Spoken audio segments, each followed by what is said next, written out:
Let's be clear about it then. Aberystwyth in the 80s was no Babylon.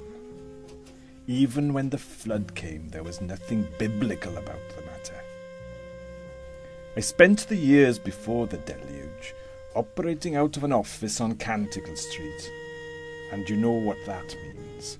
Take 2 lefts outside the door, and you were on the old prom. That was where it all happened. The bars, the dives, the 24-hour Welk store. In those days, everything in town was controlled by the Druids.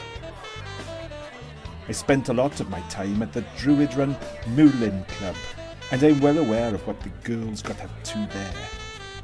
Sure, you can call it harlotry if it makes you feel better.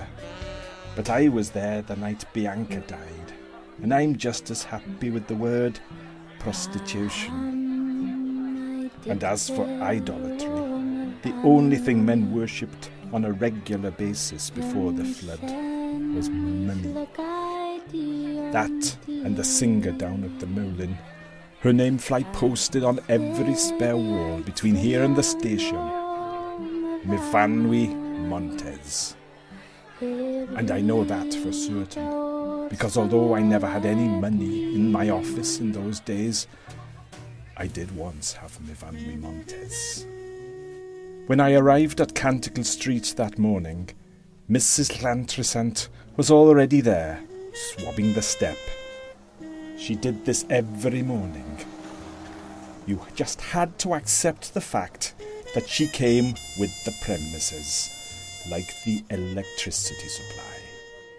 It didn't usually take long for a client to lay the goods on the table, but Myfanwy was in no hurry that day. Throughout Aberystwyth, schoolboys had been going missing, some turning up dead. Evans the boot was a violent thug. He was also Myfanwy's cousin, and she wanted me to find him. Evans and I were both creatures of the same nocturnal landscape.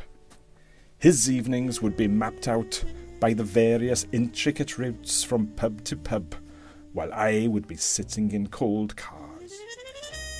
The morning's peace had been disturbed, and there was only one place to re-establish it: Saucepan's ice cream kiosk. Et in Arcadio ego. People came here to escape their cares. Saucepan traded in the essence of innocence, but there was nothing innocent about the men who stood at his store and ate. The Druid's tentacles reached into every nook and crevice and controlled all aspects of life. They organised the crime and also those put in office to stop it, and took cuts from both.